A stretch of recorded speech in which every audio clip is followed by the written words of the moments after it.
Hello, everyone. Welcome once again to the Hush No More Champions. My name is Dr. Vanessa Dunn Guyton, and I am the proud founder and executive director of Hush No More. Hush No More supports survivors when they're ready to come forward to share their story, when they're ready to come forward to ask for assistance, for resources, or just need somebody to listen to.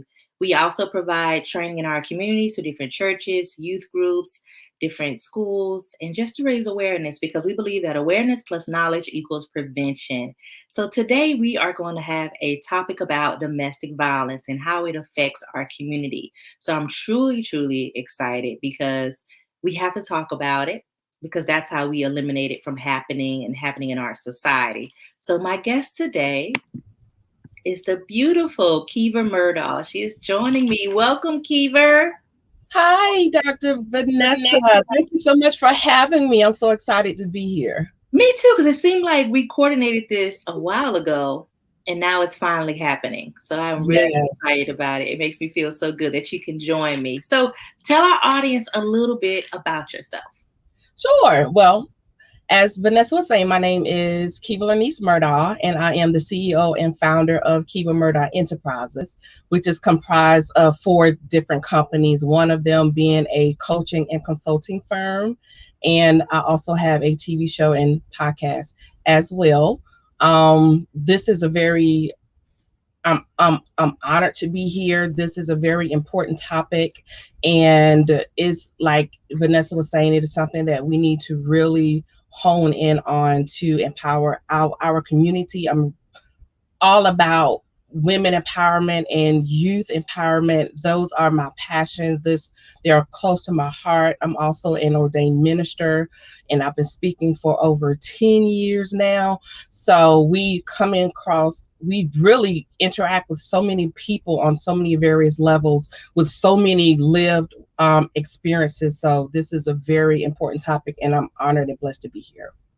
Thank you. I am so excited that you're here. And I think it's important to get the perspective of a minister, right? I think that is so imperative because I always felt like people go to church when they're hurting and they're dealing with difficult things.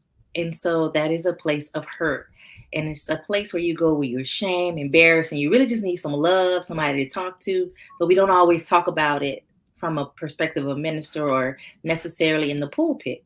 And so I always want ministers to come on and have this discussion with me. And so people can know that we do love and support you. No matter what your faith is, no matter what, there is love in this community. So I think that's really important. So for you, how do you think domestic violence affect our community? It affects it in so many different ways, and you have to really think about, when you think about the community, you have to think about our children, right? Because without our children, we really don't have a community. And my perspective on domestic violence and how it affects the community, look at our children. Like, there are so many kids that are walking around traumatized. They have seen a lot, they have done a lot, they've been exposed to so many different things. And with kids, you have to be taught coping mechanisms. And if you don't have those coping mechanisms to really understand or be able to filtrate through those various emotions, those emotions are bottled up. They lead to other things. They lead to other behaviors. And it's a snowball effect. So it's so important that we really think about our children and how we have to really take care of them and try to censor as much as possible the things that they are exposed to. Because when we see children acting out, we're so easy to be judgmental, and want to just chastise them immediately without really sitting them down and figuring out exactly what's going on.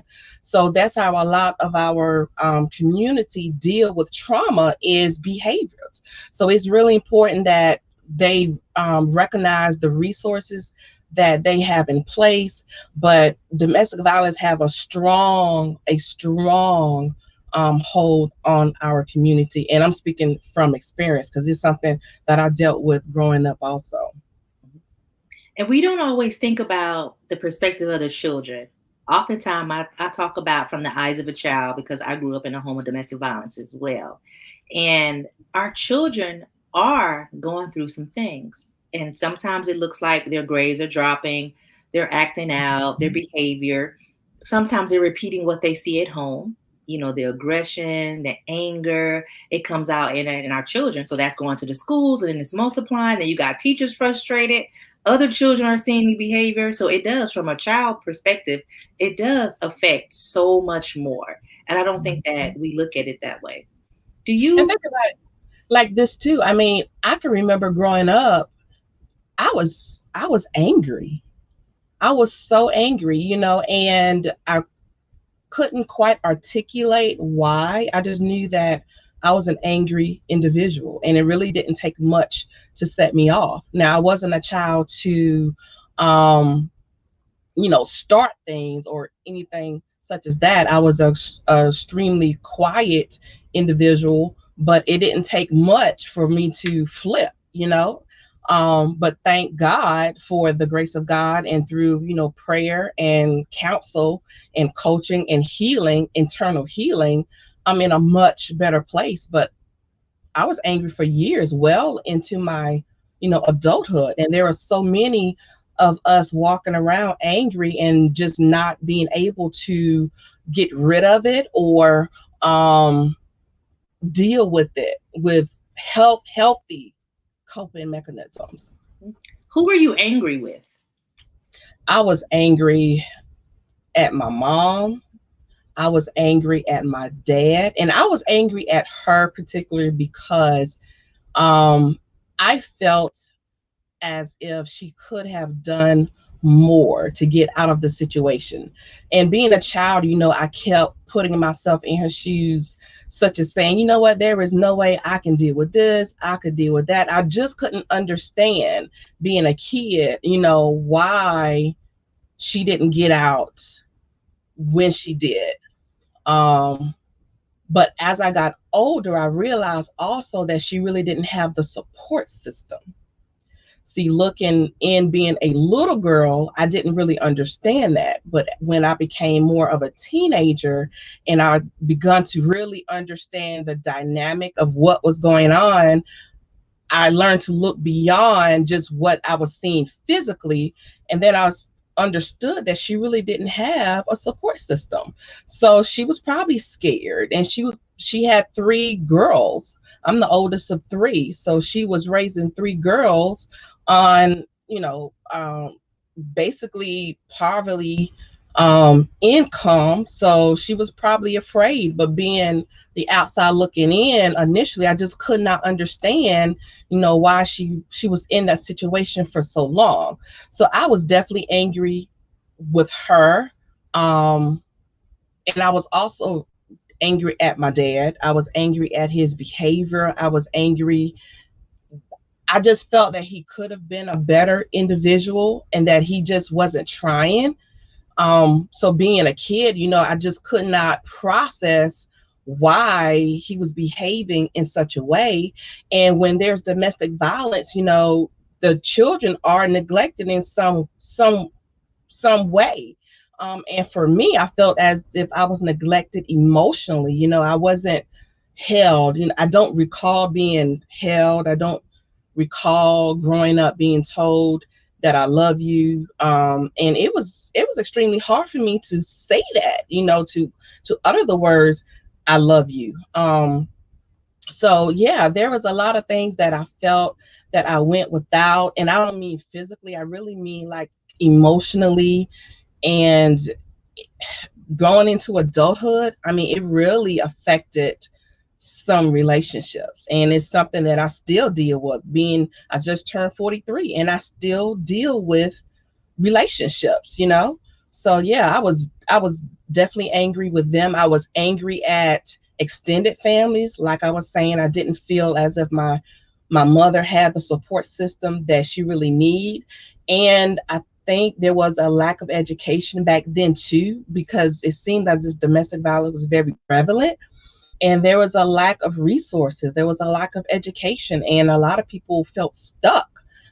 So yeah, I was just I was just angry at just the whole situation.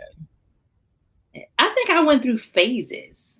So one, I was confused, right? I just didn't understand. I just didn't understand why. Or at one point, I didn't even know that it necessarily was wrong because it happened in my house. You know, like that was the dynamic. And so I thought that that's just what marriage was the abuse. And so that I was confused. I was misled. Very emotional. You know, then I went through that angry stage. Like, why didn't you leave? Why are you doing this? Why is our family being torn apart? Why are they going through divorce? So it was very emotional for me. And I tell people I'm 46 and I still remember from probably like the age of 4 the abuse and the arguing, and you remember that. And so it's important that you share and I share, because for those parents that are staying together for the children, we don't want you to stay.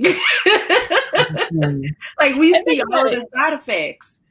You know, it really does your children no justice. No. When you think about it, it really does your children no justice to see you get beat, number one, to see you unhappy, number two, to see you suffering. You know, for me, it was better when she did decide to leave. There was a lot of things that we went without because of, spiteful situations, thinking that he was hurting her, but instead he was hurting us. And my mother, I commend her. She was a strong woman.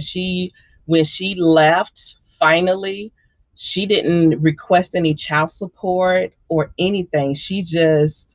This woman worked 3 jobs, and she kept 3 jobs until my younger sister graduated high school. So she literally did everything that she could to not have to ask him for anything. Um, she really did. But staying in a relationship for your children, and you are suffering, they are suffering, it nobody wins. Nobody wins. So I definitely do not suggest anyone staying in a relationship that that is not good for you, that is not good for your family, for the sake of your children. You know, if that's you, then you need to start planning your exit strategy right now.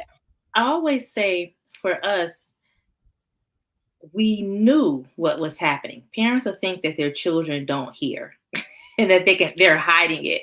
But we also know when it's about to happen. Once it becomes so prevalent, you know when it's going to happen. You can see the signs, and you know we're about to have a long night and you're not going to sleep. You're up all night. Then you got to get up and go to school and still try to function when you're up all night. You know, and if I've talked to kids that say, we never sleep. Our parents fight all night. We're up all night. So yes, I'm tired when I go to school and I fall asleep in class because I've been up all night because my parents were fighting. They were arguing. You know, so we know that. And I think we're probably sisters, Keever, because my mom had 3 girls as well. I am the oldest of 3. I And so know I'm that like, about yeah, you. my mom had 3 jobs and she went to college. Like she held it down, right? And she did it. But her family was not very supportive. They really said, that's your husband, stay. He's a good provider. My dad was a very great provider. And he might be listening. He don't really listen to my shows, but he's a great guy now. But he had to learn some things when he was 19, 20 years old, But they told him to stay. My dad was in the army. He was a good provider, and the family was not supportive, and there weren't any resources. There were no shelters. There was nothing that they could do but try to figure it out on their own. And so I do agree with you in that aspect. And of your sisters, how many have struggled with domestic violence of the 3 of you? Both of them. Out of the 3 of us, my 2 younger sisters did find themselves in violent situations. I thank God that they are no longer in those. They were younger women at the time. And they say that, girls marry their fathers, right? And I feel like that's what they knew. So that's what they gravitated towards. They gravitated towards those personalities that they were accustomed to seeing in our houses. But the ironic thing about it, Vanessa, is I was the complete opposite. I knew, listen, girl, I knew from Jump Street what I was not going to tolerate. And I can recall dating throughout high school and in college, any inkling of a personality trait that reminded me of my father, I went the other way. I immediately went the other way because I did not, I used what I saw as a way for me to break that generational curse. And for me, that was so important. Even being a young woman, it was so important because what I saw, I I I couldn't deal with. I knew for a fact that I wasn't built for that. Um, so I made a conscious decision. And that's the thing, we have to make conscious decisions. And I made it a point to make a conscious decision that I would not bring that into my life. And I meant it. And I thank God that I've never personally had to deal with that. But yes, they both were in violent situations. Um, but I thank God that they learned from it, they grew from it, they drew strength from it, and they were like one and done. So, Yeah. So I was the complete opposite as well. It was, you can't raise your voice at me, because in my mind, if you yelled or raised your voice, the next thing was going to be a hit. So you couldn't curse at me, you couldn't raise your voice. And it's very hard to be in a relationship when you have had a history of domestic violence in your family. So I always call it extreme. Either we push men away, we have a hard time trusting, and we're very aggressive, and you can't do nothing. Like the first sign, we run. The first sign that things are not right, I don't want to have the same relationship that my mom had. Then you have this other extreme where now I find myself in a domestic violence relationship, and my sisters did, you find yourself in that, and you're like, what? How? My brother-in-law hit my sister upside the head with a beer bottle and tried to kill her. She survived it. She got out of the situation, but we didn't know. The family didn't know what she was going through, and a lot of it was hard for her. So I always wonder, like, how other siblings are affected. And think about it. We're affecting the community because now we're bleeding on men, right? And it could be some good men that we probably came across that we couldn't trust. We couldn't build that relationship on. We might have been a little too aggressive or couldn't just accept that this was a good guy.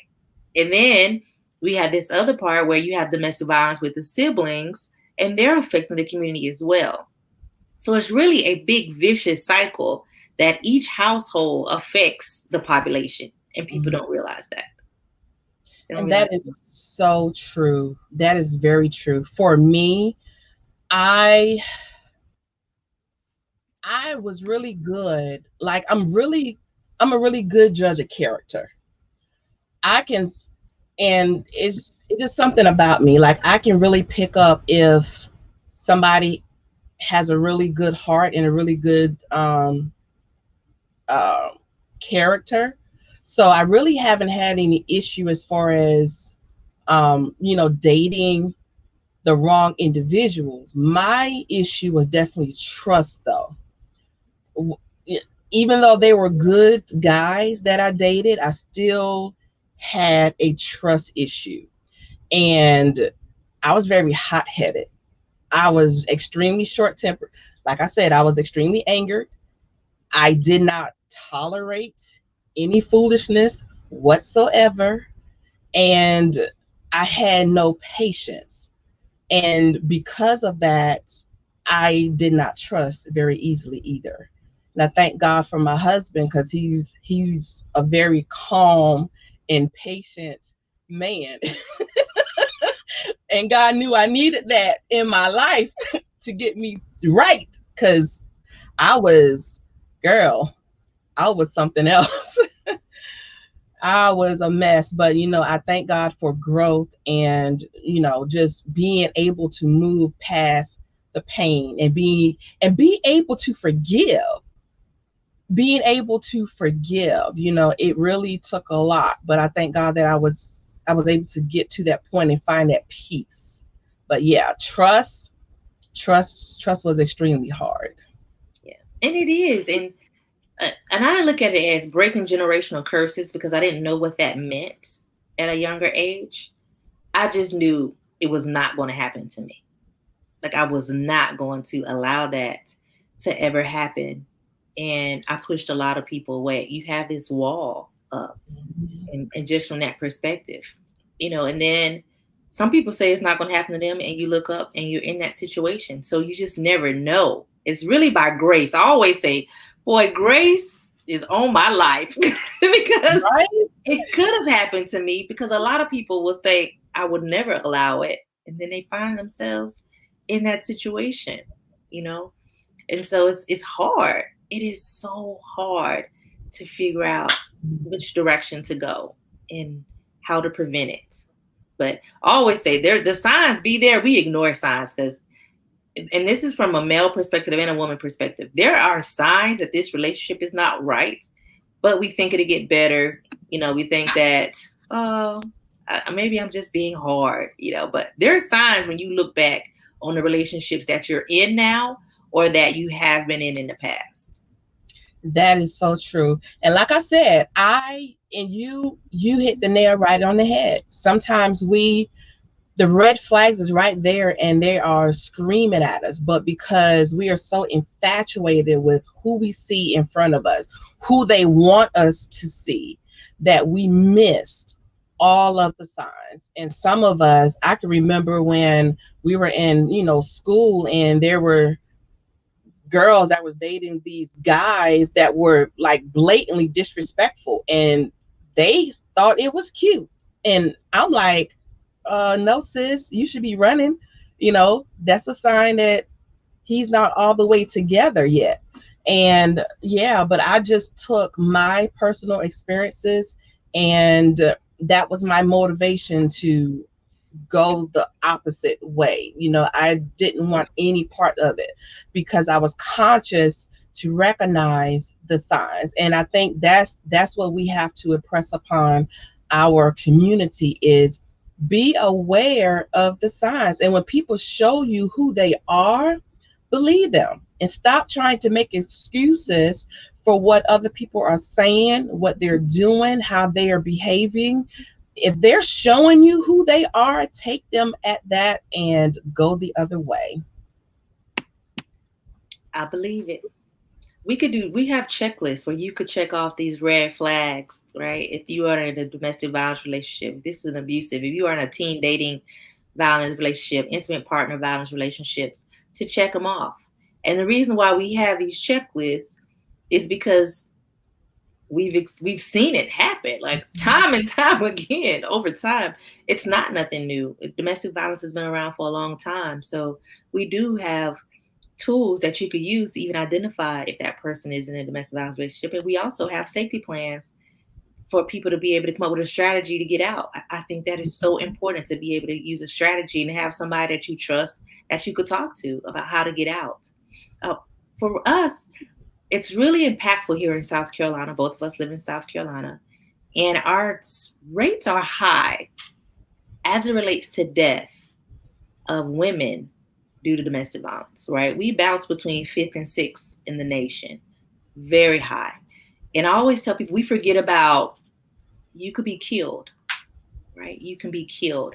Can you explain to me how our state, how you feel like you've been affected by domestic violence from other people in the community?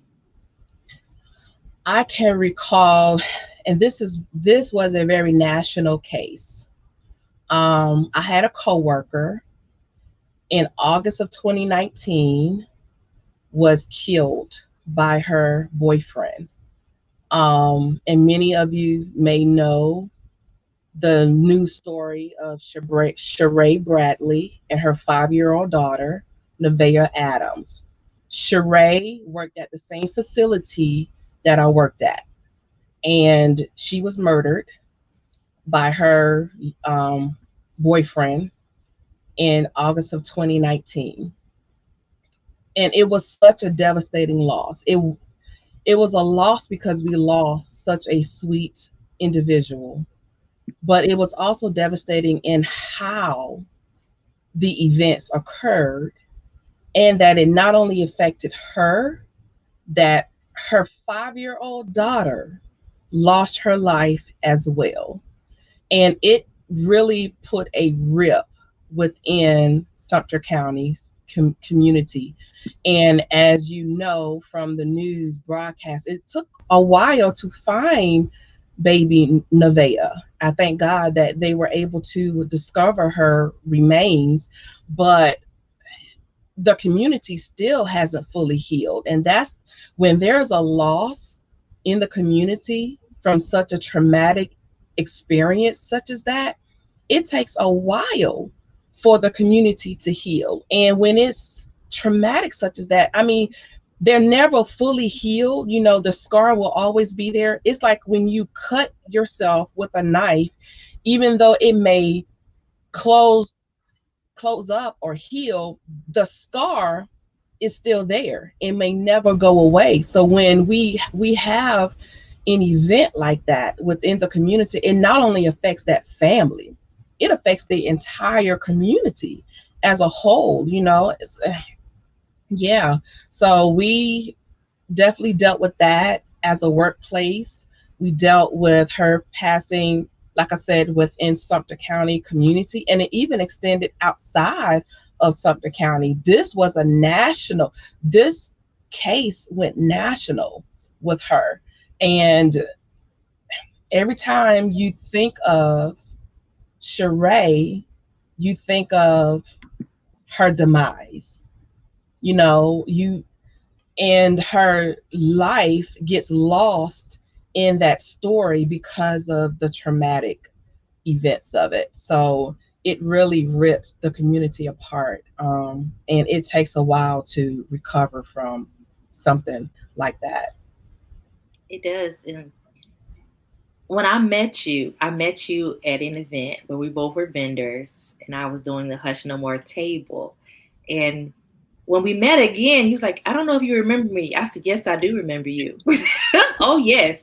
Because when you shared the event in Sumter, I knew the event very well. And when you talked to me from the perspective of a coworker, this was like 2 years ago, Hmm. about 2 years ago. Yep, year and a And it half. stuck Hmm. with me because I never considered how our community would be impacted. How, when I'm out, giving out information about Hush No More, how I would meet coworkers, not just family members, not just children, but actual coworkers, people in the community who saw it on the news and were impacted, and who knew, maybe even Nevaeh's daycare, who helped her, the kids, all of her friends. It affects everybody. And especially when you're a good person and you make an impact on others, we all feel that lost when that happens. And so you stood out to me. And I never knew that we would be here having this conversation. It's like God always make a way. Like, there's a connection, there's a reason. And it was so impactful to me to be able to hear you say that, and to hear you say you want to do something in your community to make a difference. So even though there was a lot of negativity, a lot of hurt and pain, there are things that we can do to pay a homage to her and to her daughter, and to show people that we're really serious about this. And that's why I'm real big on domestic violence walks, community events, and raising awareness, because we have to have these conversations so that the person who lost their life, memory does not go away. What That's happened exactly right. Yep. does not go away. You are so right. And we've actually had this conversation. I don't live in Sumter County, but like I was saying, I did work there. Um, and we definitely want to do something for her because she was such a special life, and her daughter was taken away way too soon. So I think as a community, it's very important for the community to be able to pull together periodically and definitely just celebrate her life because we are so encompassed on her death.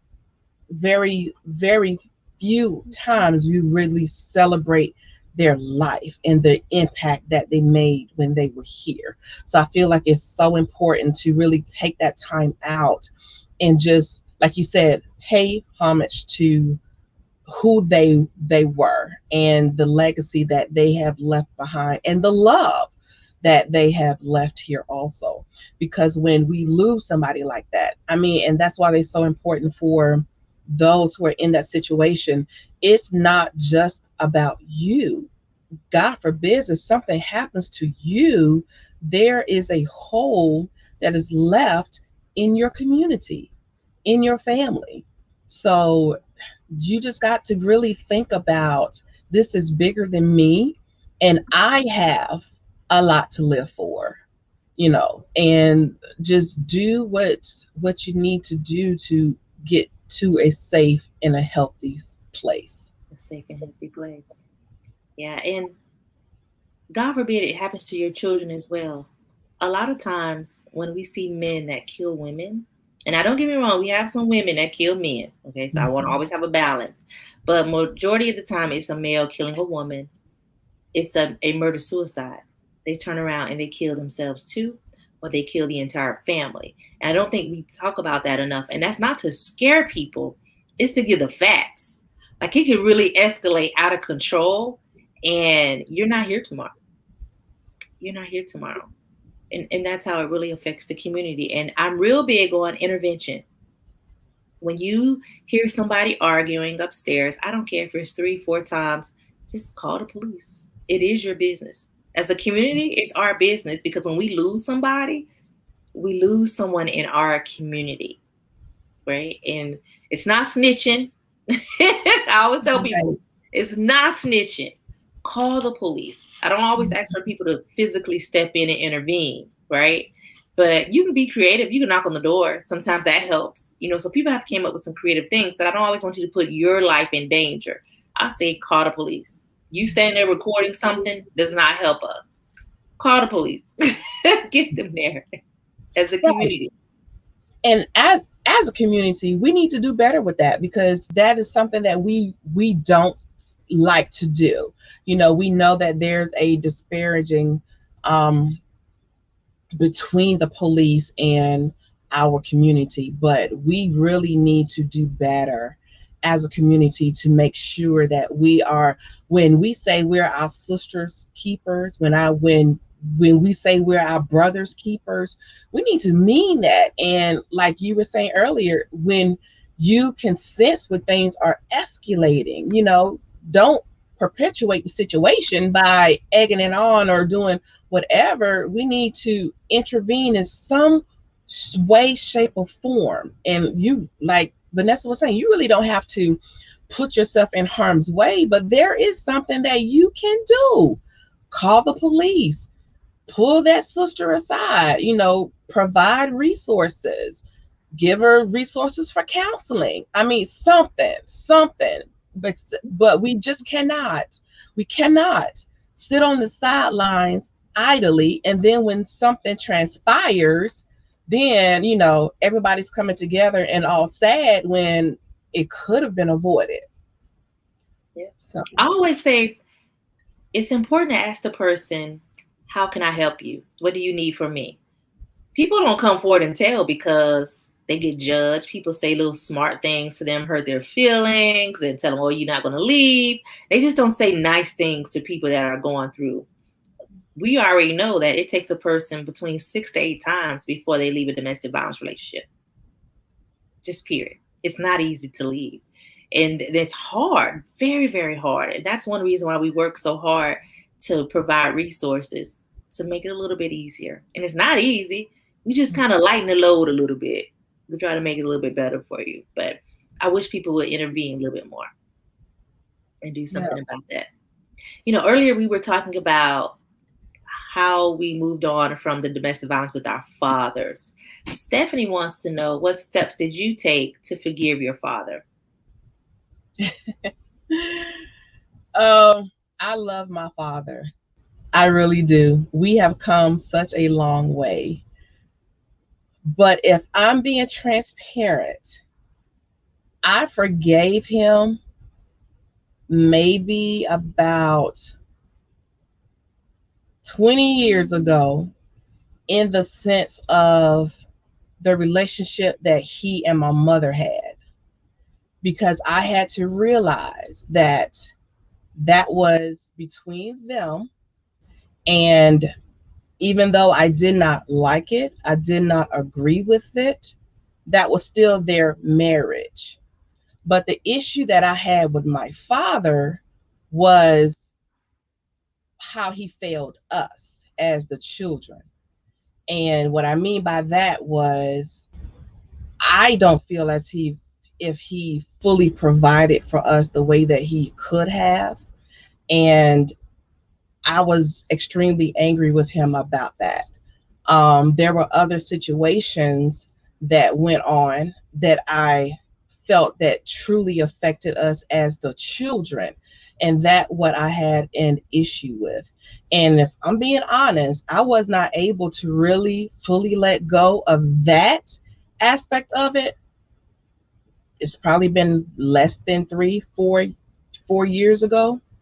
And to be honest, it really took us, we had like a knock out, drag out fight that lasted for 3 days. No lie, because I would not let him um carry on any longer as if he was faultless. So what it took for me was him admitting, finally admitting where he failed us as a father, because I needed that closure. I needed that. And like, he finally understood, you may not agree with everything that I say, but you have to respect my truth. And he had an issue with respecting my truth. So it wasn't until we were able to get on the same page and literally hear each other out. And even if we did not agree with all that was saying, understanding that, okay, that's your truth and I respect that. And, you can't change my perspective and I'm clearly not going to change yours. So we just have to meet in the middle and just respect the fact that that's your truth. Um, Once we got to that place, I was able to finally release and let it go, because for me, it meant, okay, I'm not going to forgive just because of the situation. In order for me to be whole, I had to fully let go of everything that transpired and forgive them.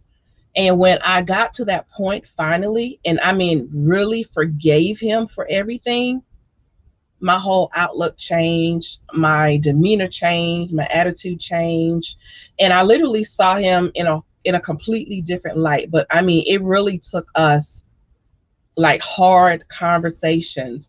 And for some people, you may not get that. You may not get that. You just may have to just accept um what transpired and just forgive within your heart, forgive the individual, forgive the situation in order for you to fully move on and be healed. Luckily for me, I was able to have that direct dialogue and get that resolved, but not everyone is that privileged. So you just really have to, Stephanie, just really make up in your mind, if you cannot get that resolved from your father, you just have to really just for literally forgive them and let it go. If you can't do it on your own, you can definitely reach out. I'm a coach. I'm a life coach. Vanessa, he has a lot of resources. You can reach out to individuals in your church, in your community, that can assist you in that healing process, because that's exactly what it is. It's a process of healing. And you have to really make a conscious effort to start your healing process. So if you need any resources, we are here and we are available to help you get to that point. Yeah. Forgiveness is hard. It's very hard. So probably about 5 years ago, I had a conversation with my dad, and I was just like, you act like you didn't do nothing. Like our life was perfect growing up. And like you said, it wasn't like a drag out drop because you can't go off on my dad. He was in the military. So it's just like there's a certain level of respect you have to have in order for him to listen. If I'd have went off, that'd have been a done deal. He wouldn't have listened to me. And he was like, what do you mean? So I started giving him examples. And he actually started explaining things to me, and a lot of things that I didn't understand as a child. He told me how he felt, what he was going through. He had 3 young girls, married at 19, 18, 19 years old. He's young. He didn't know his father, just so much played into that. And so he really felt bad about the early years of his life. And for me to hear him explain what he was going through during that time, not as an excuse, but this was his journey, so that I can understand his journey, his perspective. I didn't agree with it, but I understood it more of where it was coming from. And once I understood who he was and his experience, and that it wasn't necessarily intentional, in his mind, it wasn't to hurt us, I was able to forgive him. I also shared my story in a book called The Fatherless Daughters, because essentially we're fatherless daughters. That's a major impact on our lives outside of the domestic violence. How are we as women when we don't have our fathers in our lives? And I shared my story in there, and that was impactful. It was very healing for me to release it. And I also speak on being a fatherless daughter. I speak about it. I speak about domestic violence. So this is how I take my power back. This is how I have worked through forgiveness to be able to share my story of my family to prevent it from happening to other people. And that's what I did to be able to forgive my dad. And we have a very good relationship. He comes to my domestic violence walks. He donates. That's another good thing. He donates to the organization. Right. So he also helps me raise awareness, right? And he speaks to young men about, hey, that's not right. He's talking to the young men now, and that makes me forgive him even more. Now, will everybody else have that type of father, and that's how it's going to play out? Probably not. I am truly blessed in that aspect, but I had to have a conversation with my dad because I couldn't forgive him until we talked about it. And even if he wouldn't have been that forward and transparent, I probably would have forgave him anyway, because sometimes you just get tired of carrying that. And that's where I was. I just wanted to let it go and just go on with my life. Like you said, Keever, it wasn't your relationship. That was their relationship. And how can we move on from that? So, Stephanie, thank you for that question, because it is a lot of work. You got to put in work to be able to move on from that and to be able to move on and forgive. Even if it was your spouse beating you, you have to get to a point where you can move on and heal. The week before, we talked about forgiving your rapist. Forgiveness is a healing place. People say, I would never forgive. He hit me upside the head with a brick. No. But I will tell you, forgiveness is truly for yourself, for your spirit, for you to be able to move on and release all that negative energy. And that's how I look at it. The bad relationships, you do have to release those relationships because they eat at you at a cellular level that you can't control. And you put all that negative energy on your children. You put that on others, your coworkers. You ever had a coworker that you're like, what's wrong with you? Every day you come to work with an attitude. That's another way that it affects our community, because what you got going on at home, I have nothing to do with it in this next cubicle over here. And you're upset. And now you taking it out on me. So it affects all of us. So just a different perspective. Exactly. You brought up that you're a coach, Keever. Can you explain to the audience what a coach truly is? Because it's different than a counselor, right? It's different than a counselor and a therapist. What is a coach, and how can they help someone that is going through domestic violence, who needs to try to move their life around and they're trying to do some things differently? When I explain what a coach is to people, I pretty much use the comparison of a coach of an athletic team. We all watch games and teams and all of that. And it's that coach's responsibility over that team to know each and individual's player's strength and each individual player's weaknesses. And it's that coach's responsibility to be able to understand the talents and what those players possess and be able to pull and extract the greatness out of those players, because sometimes we have greatness within us but we just don't know what they are. Well, a coach's responsibility is to be able to coach you and to help you be able to extract and to pull the best version of yourself out of you. And not only that, a coach is going to hold you accountable and going to hold your foot to the fire and make sure that whatever you are coming to us and you're letting us know that you want to improve, we're going to work with you. We're going to give you 110%, but we're going to hold you accountable to make sure that you also do the work, because you will not make any progress if you do not do the work. You won't heal if you do not do the work. So a coach is somebody who is going to be able to co-develop a particular program for you depending on what you need. We have a series of various questions that we go through to really get very specific on what your needs are. We will work with you on developing a program to get you where you need to be, whether that is emotionally, whether that's financially, whether that is career development, and be able to hold you accountable so that you are really going to gravitate and just grow and be the best version of yourself.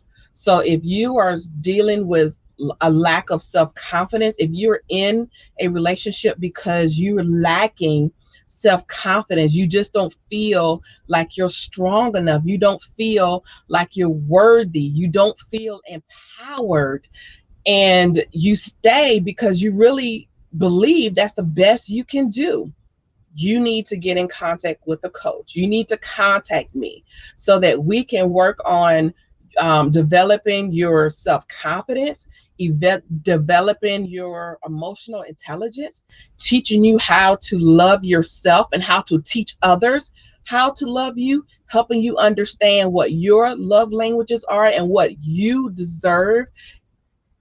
That's what a coach does. A coach is going to be right there with you through the thick and the thin, as long as you are willing to do the work, put that work in, get you the confidence that you need, the strength that you need, the empowerment that you need, the resources that you need to get out of that situation.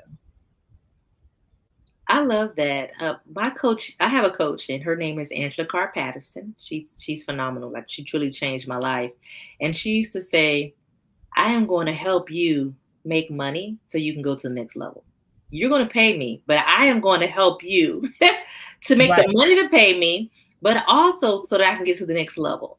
And I think sometimes we're stuck where we just can't see it. We know we're supposed to be somewhere different, but we don't see the roadmap. I look at a coach as the one that's going to help you get that roadmap on where you need to go.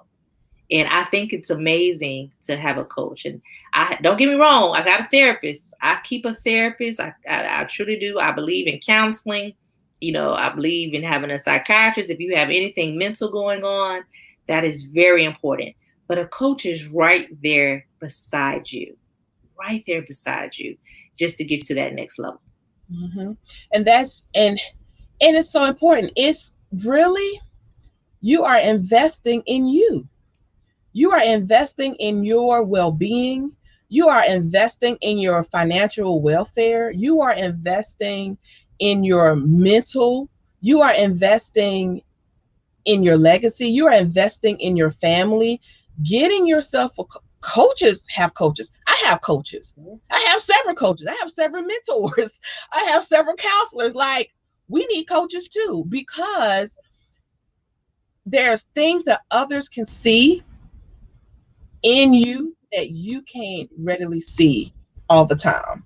So it's good to have that third person looking in, that unbiased opinion, to help you to just have some revelations and get you to see things in a different lens.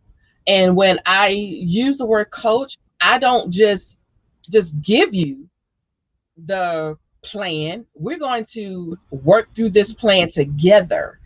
And when I say co-design, I mean just that. We're going to co-design whatever plan and program that fits your needs, and I'm going to hold you accountable to make sure that you are going to go through it, because it doesn't make sense in you spending money, wasting your investment, if you're not going to do the work. So you have to do the work. So yeah, that's my job, to co-create a plan for you and to hold you accountable to make sure that you are going to do the work, because we want to get you from this place to a better place.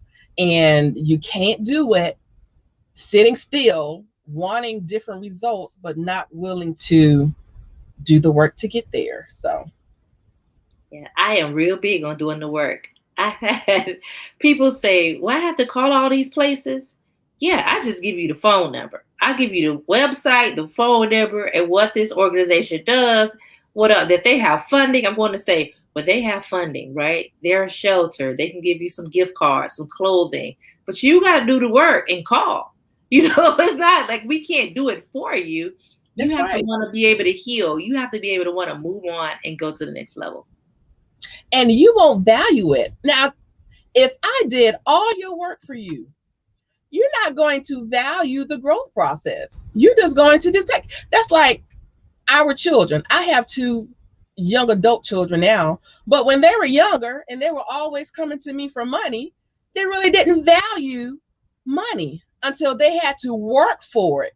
And then they were willing to spend all my money freely, because they didn't value the importance of having a budget until they were old enough to have their own budget. And then they realized, you know what, money doesn't grow on trees. So I'm going to have to learn how to, maneuver and budget and save so that I can have what I need.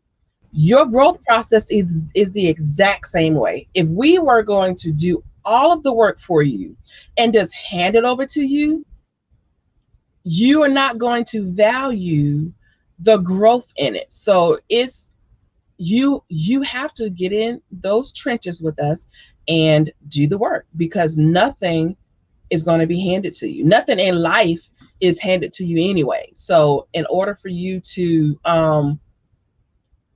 grow and get better, you're going to have to do the work. Yeah. I love that. And I like that analogy because my kids the same way, right? My kids, now they on their own. They realize, oh, money does not grow on trees. And I do have to do the work. And I have to write my budget down every month. Mhm. You have to do the work, the journaling, the self-care, taking care of yourself, having a desire to get to the next level and heal. We could talk to you all day long, but until you're ready to leave or ready to get to that next level, even if you have left, there's healing to do once you leave a situation. And so I think that's imperative. So Keever, do you have anything else that you want to share tonight before we leave our audience? This has been a great conversation, by the way. This has been awesome. Vanessa, I just want to thank you once again for the opportunity to be able to grace your stage. This has truly been an honor. And I just want to encourage anybody out there listening, if you are in any abusive situations, whether that's physical, mental, financial, neglect, if you're in a situation that is detrimental to your well-being, I encourage you to definitely get out. Get out. Like I stated earlier in the show, start planning your exit strategy. And if you don't have the tools that you need to get yourself into a better position, then you need to start reaching out.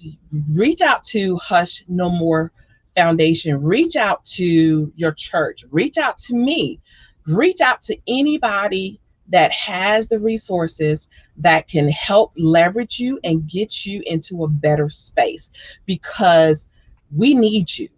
We need you. Your community needs you. Your family needs you. You have a story. As long as there's breath in your body, You have a story. You have something still yet to give. So God is not done with you yet. So do not give up. Do not give up on yourself. Do not give up on your family. Do not give up on your life. Start planning your exit strategy today. Start putting things into place. You don't have to tell anybody. Just start working. When my mom finally left, she didn't just leave right away. She started putting things into place. We as children didn't know anything about it until one day we went one place and we left from that place to a safe house.